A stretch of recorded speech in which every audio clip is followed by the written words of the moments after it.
Hola, good morning, Justin Robinson Auto Refinishing. Say hi, champ. Hi, guys. It's another glorious day out here in Pennsylvania. Ba-deep, what's good, folks? So it's Saturday. Got another set of freaking PXR flares. I know it's getting old, but that's what I do every day. Plus all the other stuff. I'm actually gonna panel paint this 19 FX4 F-150 Fender. You guys are like, oh, why is he panel painting it? Because I'm gonna do the jams and I'm gonna paint the fender, okay?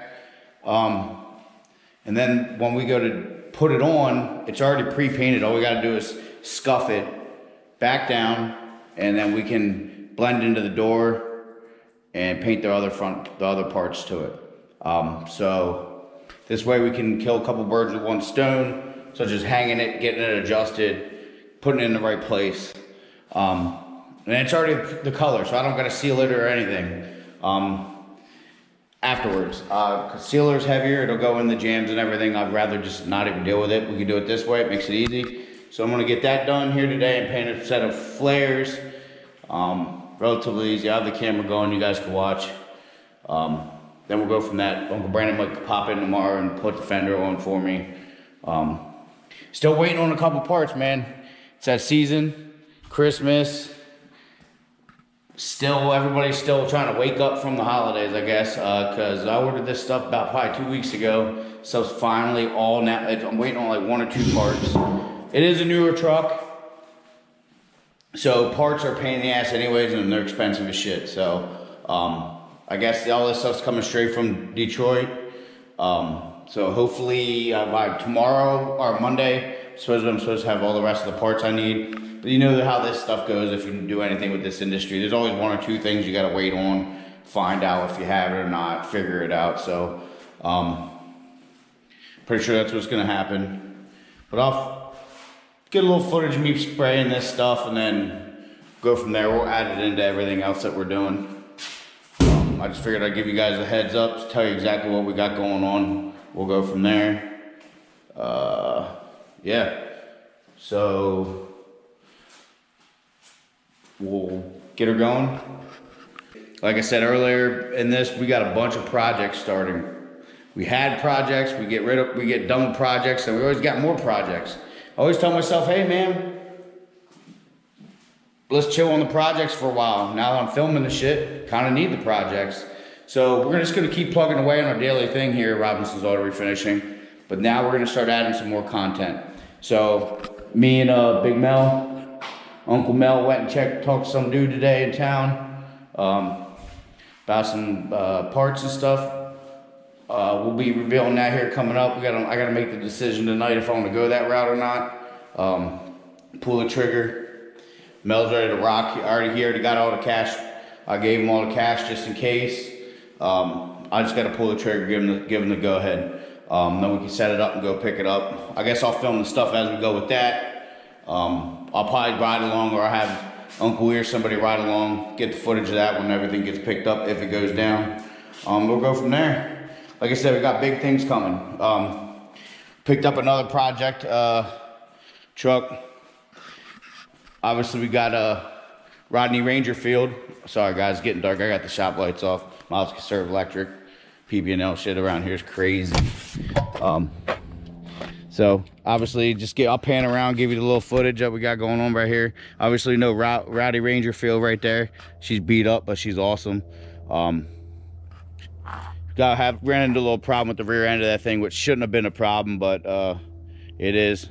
I think it's only like 2 years old or so. So we got to figure out what's going on with that. I got these guys thinking about trying to figure it out if they can warranty the parts and all that shit, but the way that goes, they don't warranty labor. So no matter what, we're gonna have to do something. So that's definitely on the freaking horizon, because we got to get that running, because Uncle Brandon's going to take command of that bad boy and drive around for a little bit. So he has 4-wheel drive. He had to unload his 4-wheel drive truck he had. So obviously we got Ranger Dangerfield here. Moving on, we just got one of them dropped off today. 5 years newer, blown motor. Definitely a nice truck. It's got some rusty wheel wells and stuff, but that's definitely something that's going down in the future. We might scavenge some parts back and forth on some stuff, but there's definitely gonna be something that I don't know anybody's ever done on YouTube yet. Gonna be going down with this stuff. So, you know, definitely either one of these trucks are gonna have some pretty gnarly cool shit going on with them. So we're gonna figure that out. Me, definitely, I'm getting on the tires on Monday, but went to the auction with my homeboy Maz on Friday. Kind of just walking by, going to get a cup of coffee. Stopped, looked at a pickup truck and said, bid on it, won the bid, man. So obviously picked up this thing yesterday. 69,000 miles on it. She's got some little oops on her and stuff. Other than that, she's pretty clean. She's an SLE. I was trying to find something with leather, heated, all that cool stuff, but you know, it's a Z71. It's got the right gears in the rear end. It's already looks like it's lifted. They have dinky tires on it right now. It obviously had bigger tires on it at one time. So that right there, I don't know, that the wheels are kind of chintzy looking, but you know, they're not like, there's some kind of knockoff bullshit, but they actually don't look that bad. They kind of remind me of like, they look kind of like little replicas of the bigger, newer GMC wheels. So they're actually kind of cool looking. I think they'll look a lot better when we put the bigger tires on it. I don't know, I called my boy over at the Chevy dealership the other day. I ordered the mud flaps and the rear wheel liners for it because they look dumb with the wheel liners out of it. So obviously the wheel liners for sure are going in. I don't know if I'm putting the mud flaps on, but I'm obviously going to do some custom stuff with that if I put the mud flaps on. I might probably cut this thing, this bar down an inch or two so it slides on, or cut out the mud flap. We'll figure it out as we go. Yeah, this thing got you know, we kind of stole this thing. Guy just got it a couple hours for the auction. It wasn't even that clean. So they just pretty much cleaned it up before it ran through the block. They put some shine on the tires and stuff. Has some rough paint work on it, man. This is a West Virginia truck. Love that state. Awesome state, but man, they don't got, there's a couple states around my state that don't have good body shops, and I'm not saying they don't have any good body shops, but the paint work on this thing was kind of atrocious. I had my boy cut it. We have the footage yesterday. Had my boy cut it down a little bit and buff it up. Definitely need to get in the works with this thing and probably respray some shit. I ain't even gonna show on camera the front bumper thing on this thing because that thing looks like a rattle can dip. But for now, I'm probably gonna dip it around. That's definitely gonna be the new shop truck. Need something a little bit bigger. So, yeah, kind of came across it was a good deal. And obviously that's got stuff we're probably gonna be doing on it. That, then this right here. Obviously I'm sourcing some stuff for this bad boy. I'm gonna be doing, obviously everybody's seen the K-swap stuff. Everybody's seen everything these guys are doing with this thing. This thing's a family heirloom. Went through 5 Robinsons, man. It's been bought brand new by Robinson, and me and my brother just been passing it back and forth for the past 4 years. Kind of at the point where I don't even want to touch the thing because the damn thing runs still good, man. It's 20 years old, bro. Fellas, 20 years old, has 189,000 miles on it. My dad was semi-retired and drove around, delivered pizzas in the damn thing. All right. So once again, back at these things, man, them lines really weird you out here in the paint booth. Once again, we're gonna prep this. So I'm gonna wipe it off with waxing, with Windex first. Get all the dust off of it, and then I'm gonna go wax and grease. The flares are done. This is kind of an afterthought, so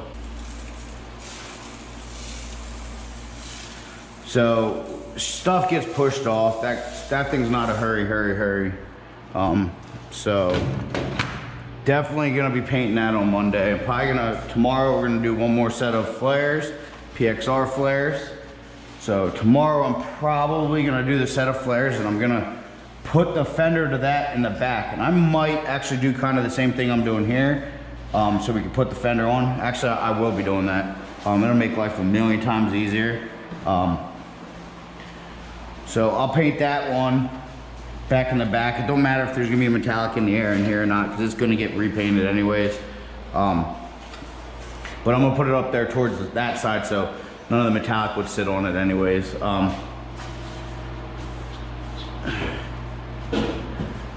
Yeah, so I'm gonna paint that tomorrow, get some of that stuff, parts of that done tomorrow while I paint a set of flares. And then Monday for sure it's gonna be put on. We'll be painting that. Guns are blazing like they, you know. I don't know what this mess is about, but it'll be okay, it gets covered. So then we'll go back over this. I'm gonna blow it off a little bit with this logo. Oh, sorry, man. Every time I get on here, I got like hiccups or something.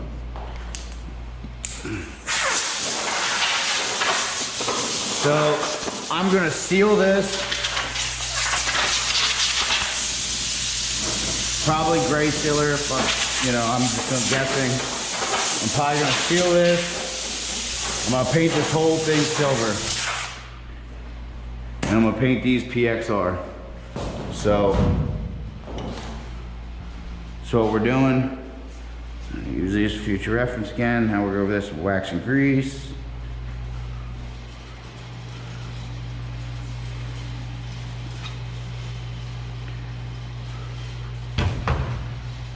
What is the way to use this, guys? Spray it on the rag, don't spray it on the panel, right? Oh, some of you are learning.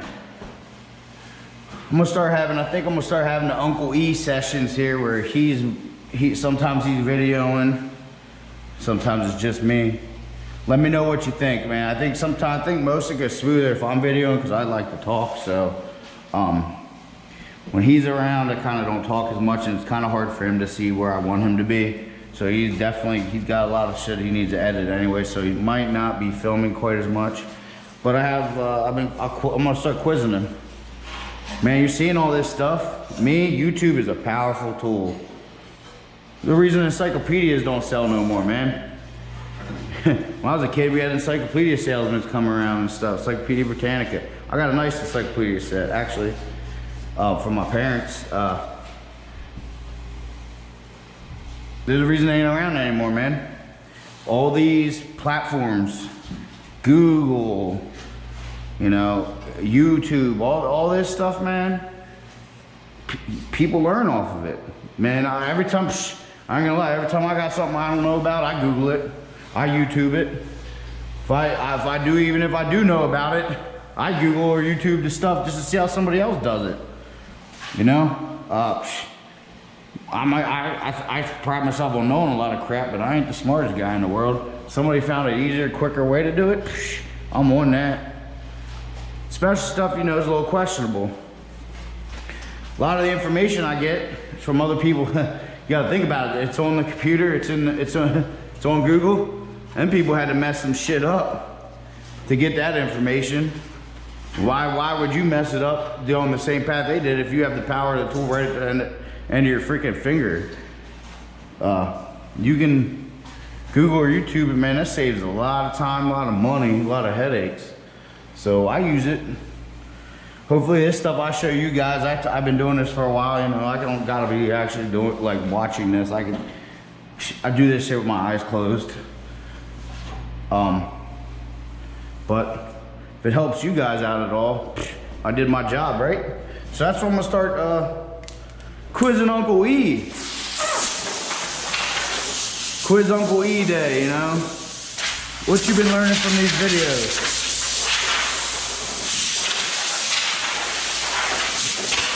Making some noise. I'm just trying to blow this residue off.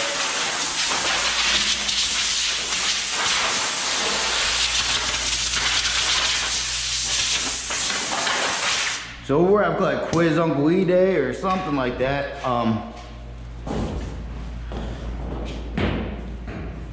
Because in reality, the only way you really, you know, if you want to become good in a body shop, what do?